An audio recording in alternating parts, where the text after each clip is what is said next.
மத்தேயு சுவிசேஷம் அதனுடைய 10வது அதிகாரம் அதனுடைய 22வது வசனத்தை யாராவது சத்தமா வாசிங்க.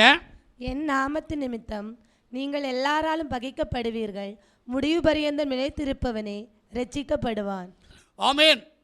சர்வ வல்லமையுள்ள தேவன் இந்த பூமியிலே வாழ்ந்து இந்த பூமியிலே ஜனங்களுக்கு சுவிசேஷம் அறிவித்துக் கொண்டிருந்த போது அவர் சொன்ன வார்த்தை, என்னுடைய நாமத்தின் நிமித்தமாய் நீங்கள் எல்லாராலும் பகைக்கப்படுவீர்கள். நன்றாக புரிந்து கொள்ளுங்கள். இந்த பூமியில சர்வ வல்லமையுள்ள தேவன் மரியாளுடைய வயிற்றில் பிறந்தார் என்று சொல்லுகிறோம். தகப்பன் இல்லாமல் பரிசுத்த ஆவியானவருடைய ஏவுதலின்படி இந்த பூமியில் பிறந்தார். அவர் பிறந்தவர் 33 வருட காலம் இந்த பூமியிலே வாழ்ந்தார்.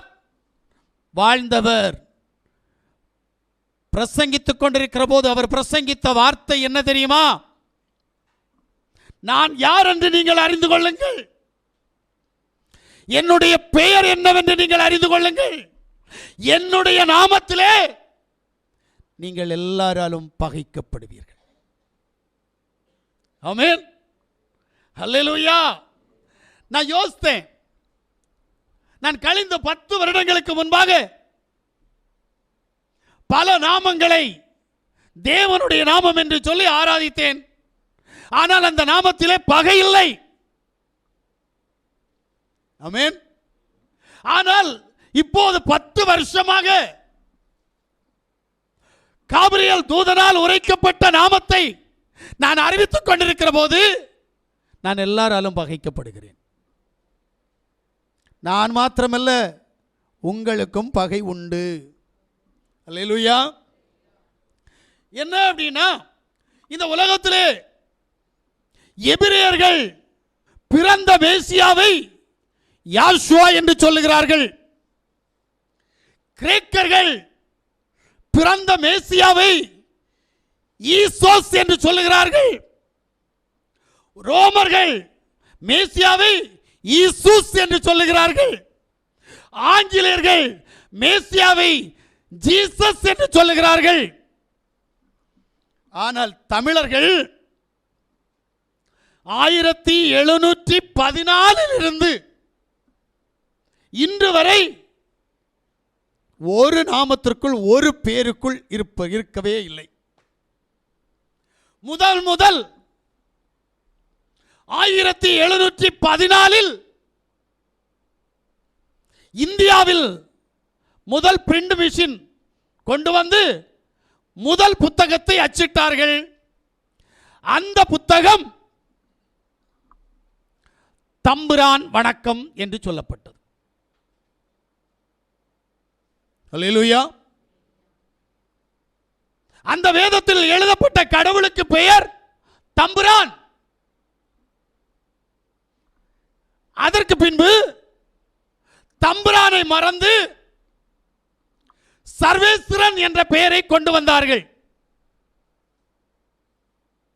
இந்த சர்வேஸ்வரன் என்ற பெயர் சில காலங்கள் இருந்தது. அதற்கு பின்பு பராபரன் என்ற பெயரை கொண்டு வந்தார்கள். இந்த தம்புரான், சர்வேஸ்வரன், பராபரன் என்ற பெயர் எங்கிருந்து உருவாக்கப்பட்ட பெயர் என்று சொன்னால், இந்தியாவில்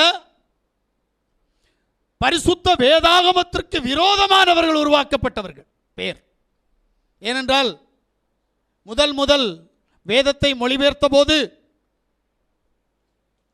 இலங்கை மண்ணிலிருந்து ஆறுமுக நாவலர் என்று சொல்லக்கூடிய சைவ மத பூஜாரியால் இலக்கணம், தமிழ் இலக்கணம் கற்றுக்கொண்ட அவரால் உருவாக்கப்பட்ட பெயர்கள். இந்த பெயர்களில் ரட்சிப்பு வருமா என்பதை நாம் சரியாக அறிந்து கொள்ள வேண்டும். இந்த பெயரில் ரட்சிப்பு வராது என்று அறிந்தபடியினால் 4வதாக சேசு என்ற பெயரை உருவாக்கினார்கள். 5வது இயேசு என்ற பெயரை உருவாக்கினார்கள். 6வது ஜேசு என்ற பெயரை உருவாக்கினார்கள். 7வது இயேசு என்ற பெயரை உருவாக்கினார்கள். 8வது இப்போது இருக்கிறது இயேசு என்ற பெயர். இப்படி 8 பெயர்களை 1714 முதல் இன்று வரைக்கும் உபயோகப்படுத்திக் கொண்டிருக்கிறார்கள். இது மனுஷர்களுடைய உபதேசம். பரிசுத்த வேதம் சரியாக சொல்லுகிறது, மனுஷருடைய உபதேசங்களை கற்பனையாய் போதித்து வீணாய் எனக்கு ஆராதனை செய்து கொண்டிருக்கிறீர்கள். இந்த 8 பேரை இன்னைக்கு வரைக்கும் சுமார் 5 பேர் உச்சரிச்சுக்கிட்டு தான் இருக்கிறாங்க. ஆனா இந்த பேரை சொல்றவங்களுக்கு எந்த விதமான எதிர்ப்பும் இல்லை. மனிதர்களால், நாசியில் சுவாசம் உள்ள மனிதர்களால் எதிர்ப்பு இல்லை. ஆனால் எருசலேம்ல பெத்லகேம் என்ற இடத்துல பிறந்த அந்த குழந்தைக்கு பரலோகத்திலிருந்து ஒரு பெயர் காபிரியல் தூதனால் கொண்டு வரப்பட்டது. காபிரியல் தூதன் வந்து சொன்னான், இந்த குழந்தைக்கு யாசுவா என்று பெயரிடுவாயாக, ஏனென்றால் இவர் தம்முடைய ஜனத்தின் பாவங்களை நீக்கி ரட்சிக்கிறவர் என்றபடியினால் இவருக்கு யாசுவா என்று நீங்கள் பெயர் வைக்க வேண்டும் என்று சொன்னார். அந்தபடியாக அந்த குழந்தைக்கு யாசுவா மேசியா என்ற பெயரை வைத்தார்கள். ஆனால் அன்றைய வேதபாரகரும் பரிசேயரும் யாசுவாவை கொலை செய்த பிறகு அப்போஸ்தலர்களை வரவழைத்து அவர்களை சித்திரவதைப்படுத்தி அவர்களை ஜெயிலிலே அடைத்து, நீங்கள் என்ன வேண்டுமென்றாலும் பிரசங்கியுங்கள், அந்த நாமத்தை மட்டும் நீங்கள் சொல்லக்கூடாது என்று சொல்லி அவர்களை கண்டித்தார்கள். ஆனால் அப்போஸ்தலர்கள் இருக்கிற காலம் வரைக்கும் அந்த யாசுவா மேசியா நாமத்தை பிரஸ்தாபப்படுத்தி வந்தார்கள். உபத்திரவங்களின் மத்தியிலும், பிரச்சனைகளின் மத்தியிலும், ஜெயில் தண்டனையின் மத்தியிலும், அடி உபதைகள் மத்தியிலும் அவர்கள் யாசுவா மேசியாவுடைய நாமத்தை உயர்த்தி பிடித்தார்கள்.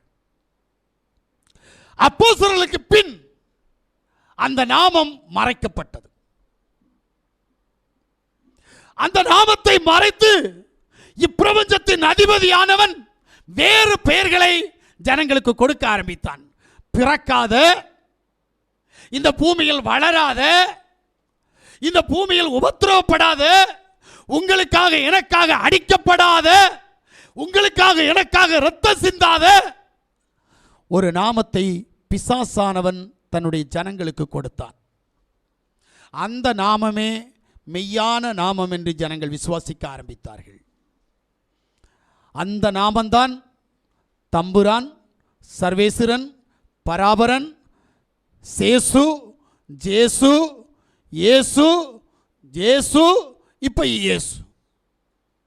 இந்த நாமங்கள் இப்பிரபஞ்சத்தின் அதிபதியால் கொண்டு வரப்பட்டது, அவனுடைய ஏவுதலால் கொண்டு வரப்பட்டது.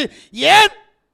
எந்த ஒரு ஜனமும் தேவனுடைய உண்மையான நாமத்தில் பாவம் மன்னிக்கப்படக்கூடாது, எந்த ஒரு ஜனமும் ரட்சிப்பை அடைந்துவிடக் கூடாது என்பதற்காக ரட்சிப்பின் நாமத்தை பிசாசானவன் மறைத்தான். இன்று தன்னை வேத பண்டிதர்கள் என்று சொல்லக்கூடியவர்கள் அந்த நாமத்தை அறியாமல் இப்பிரபஞ்சத்தின் அதிபதியானவன் கொடுத்த நாமத்தை ஆராதித்துக் கொண்டிருக்கிறபடியினால் எந்த விதமான பிரச்சனை இல்லாமல் ஆராதித்துக் கொண்டிருக்கிறார்கள். அல்லேலூயா. நான் சொன்னேன் அல்லவா, எபிரேயர்கள் யாசுவா என்றும், கிரேக்கர்கள் ஈசோஸ் என்றும், ரோமர்கள் ஈசூஸ் என்றும், ஆங்கிலேயர்கள் ஜீசஸ் என்றும், தமிழர்கள் 7 பெயர் தாண்டி இன்னைக்கு 8வது பெயருக்குள் இருக்கிறார்கள். நானும் இதில் தான் ஊழியம் செய்து கொண்டிருந்தேன். காலங்கள் கடந்து வந்தது. பரலோகத்தின் தேவன் என்னை முன்குறித்திருந்தார். அவருடைய அநாதி தீர்மானத்தினுடைய ஊடாய் அவருடைய நாமத்தை எனக்கு கொடுத்தார். அவருடைய சொந்த நாமத்தை எனக்கு கொடுத்தார். தேவனால் மறைக்கப்பட்டு, மனுஷர்களால் மறைக்கப்பட்ட, சாத்தானால் மறைக்கப்பட்ட அந்த நாமத்தை ஏற்ற காலம் வந்தபோது அவர் எனக்கு கொடுத்து இப்போது 10 வருடங்கள் ஆகிறது.